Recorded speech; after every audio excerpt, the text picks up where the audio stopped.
afternoon session, ladies and gentlemen. We have studied at the beginning of the years with death interviews nearly 20 main shippers and logistics operators in Finland, and I'm going to. The results are not all ready yet, but I'm bringing you for this cold spring day. We had snow, by the way, in the south of Finland yesterday morning. Quite positive news after these interviews. I start with one slide about our cluster. So we are not exactly the Finnish logistics cluster. It's a separate, bigger organization. We are a specialized development cluster or association, and we are focused. We have been working now 10 years, and we are focused clearly in the modern logistics centers, logistics areas, intermodal terminals, intermodality, combining these modern nodal points in 2 words. And we are also well connected to European developing alliances, for example, ALICE. We have a role of being neutral, nationwide, and impartial. So I'm not presenting any company's view or no other, but general view of these things. As the moderator mentioned, so we are part of or we are partner in this freight analysis sector of North Sea Baltic corridor. NSB core study or project, 3-year project, which has now been running nearly for 1 year, and the first part results are gradually coming out. I can tell that from the project point of view, Rail Baltica is just very elementary part of it. So this corridor would not properly live without Rail Baltica. There are many partners in this project. We are in co-project with Polish ELIM Institute. They are located in Poznan, and the whole coordinator for this work is in Helsinki Uusimaa region. Mr. Sakari Saarinen is also here among the audience, so you can talk also to him later. The different work packages of our project are visible here. So the part I'm referring today is intermodal logistics, which is the freight cargo part of the whole project. Then there's a separate work package and different people who are running this passenger part, commuting growth corridors package, and then a third one for spatial planning, important thing really, and it's led by Latvian WASAP organization. Then branding and community, which has been also mentioned today a couple of times, so it's also one part of this project. And here I'm not going to go in detail because the results are now easier. Well, they are not easier, but they are more important here to go through. And you can just see what kind of main part there are in this project. And at the moment we have been concentrating in the first, which is the logistics business requirements. So in earlier studies, of course, there have been several consultancy studies when this pre-study Rail Baltica was done. Also some studies even before that. So it's long been the under analyzing stage, but we haven't, or nobody hasn't properly approached the companies, those who have the cargo, those who are the shippers and logistics operators, who will be the future users of Rail Baltica and the whole corridor. And that's why we have made quite a covering survey in 6 countries, from Germany, Poland, Lithuania, Latvia, Estonia, and Finland. Part of the studies in kind of it will be in a bigger reports, but main documents of this will be country reports, which will be ready in summertime. So the results I'm going to tell about Finnish study from the shippers' opinions of Rail Baltica and the corridor are going to be presented in a few minutes. We are also going to make nodal point analysis and ICT, which is elementary part of nowadays logistics. So that's vitally important thing. Finland exports is not so paper dominated as many.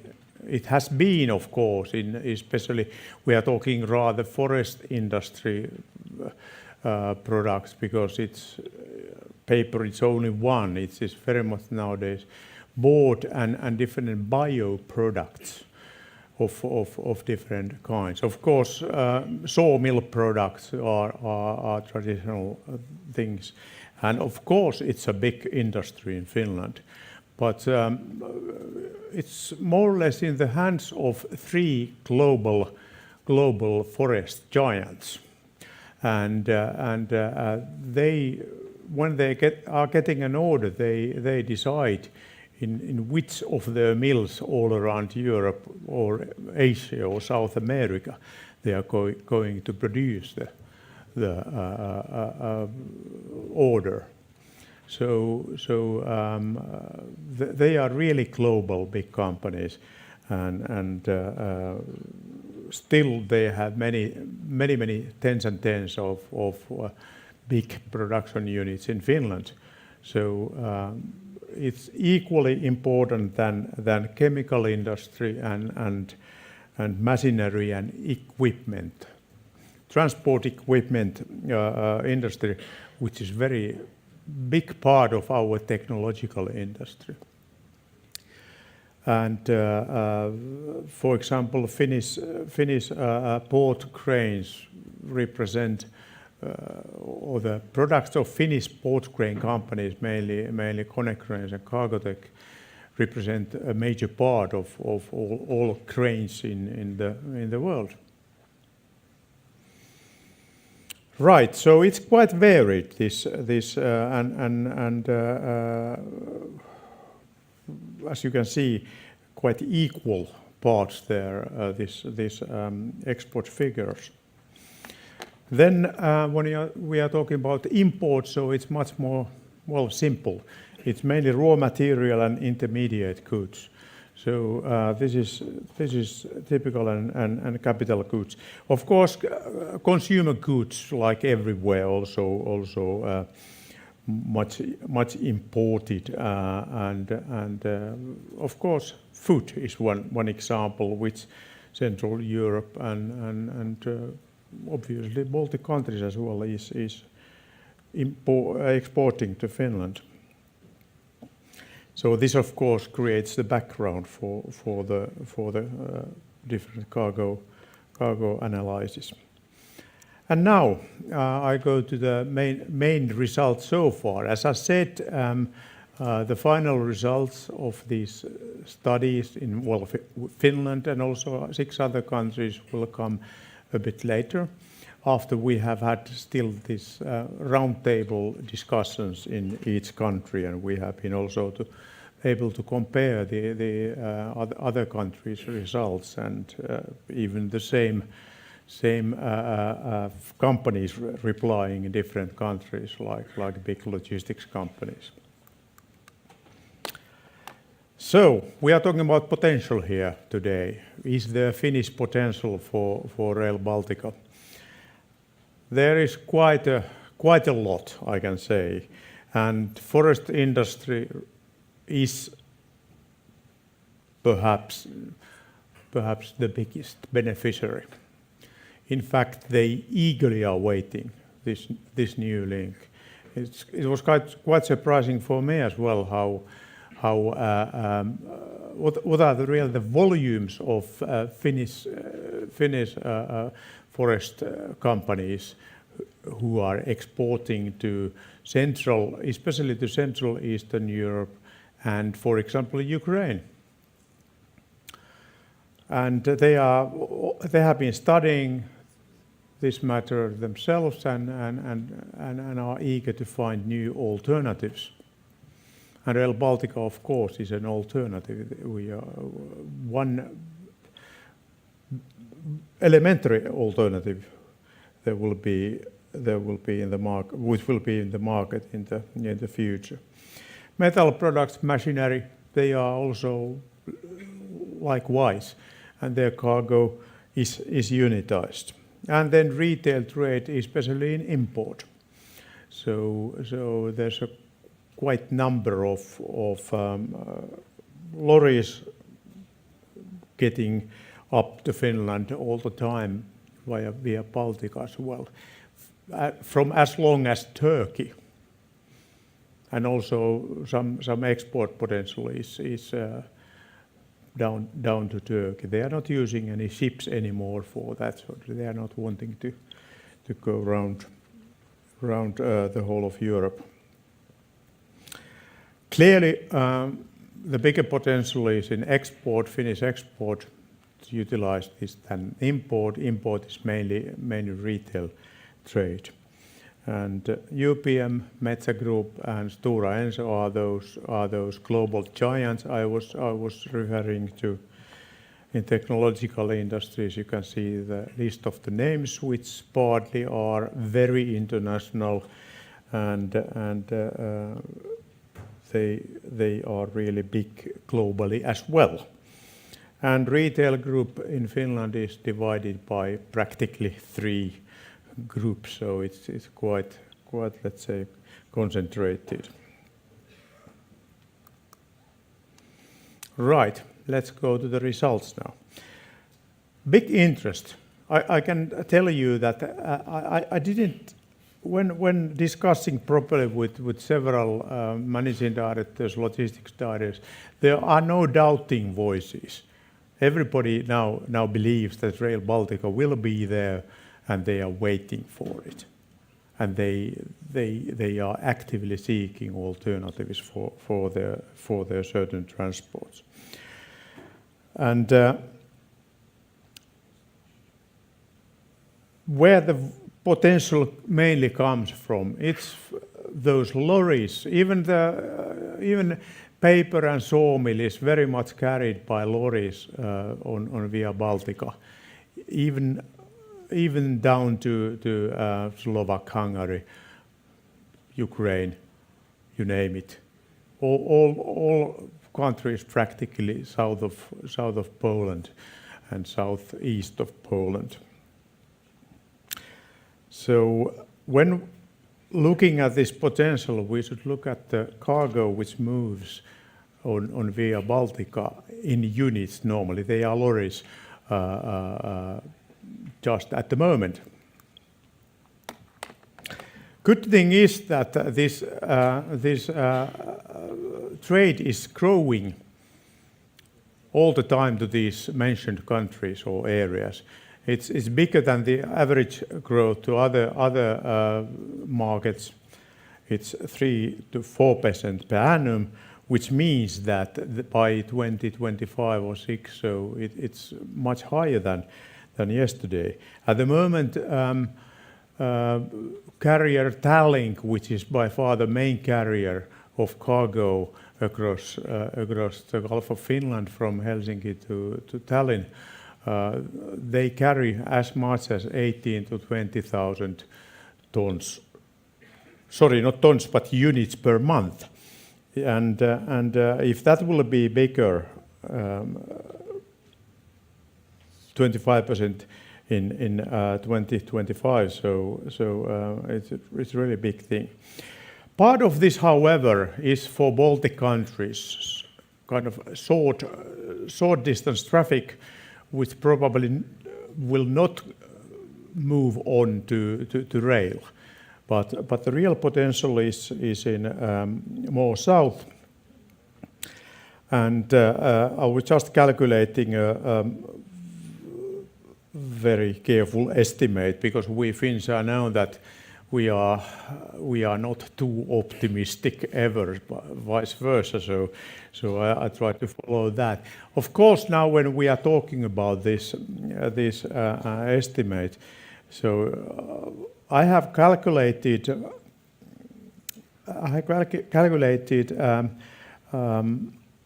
non-Baltic traffic, and 25% of the amount which is estimated after less than 10 years. So we would be talking about nearly 10,000 units per month. If we divide it by day, it would be 300 units. And when we are talking about units, they are containers, they are semi-trailers, they are lorries, and other special units.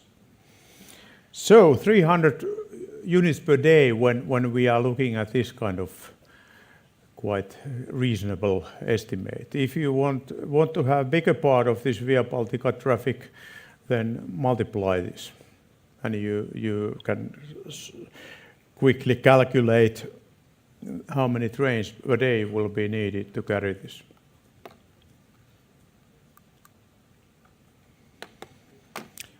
One thing which every interviewee underlined is that it also must be competitive. So competitive analysis of this new route, whoever the carriers will be and what sort of competitive situation there will be, it must not create any obstacles for this use. So that was a message everyone wanted to be passed. One thing which is coming clearly, in fact it's reality, especially in Germany already and other Central European parts, are favoring of green transport solutions. If there are two alternatives which are costing as much, and the other is greener, so that they can show it to their customer. So the choice goes to green option. Then this interoperability question. Of course, many of those who I was interviewing had experience, especially from Central Europe, about these intermodal chains, and they have seen some technical difficulties in some nodal points and the interoperability of the whole thing. So, at the end, most important findings, and I think this is a positive message for Rail Baltica. Finns are not only positive, but the companies are eagerly waiting this. And otherwise, we are behind the sea. If you look at from Central Europe, Finland looks like being behind the sea. So this gives a new option, especially for trade between Central Eastern Europe and further down and our country. North Sea and most of Germany, they have their own system. They have their long existed sea systems. Very big part of the Finnish trade is and will be will be carried by sea ferries, which are really effective systems. So this is an alternative, but as we can see from the number of lorries which are going on Via Baltica at the moment, there's a lot of potential for Rail Baltica. So big volume potential from Finland. What more can I offer to you now in this speech? So thank you very much. Yes, indeed, my time is over, and I'll be in the panel as well, answering questions. Thank you.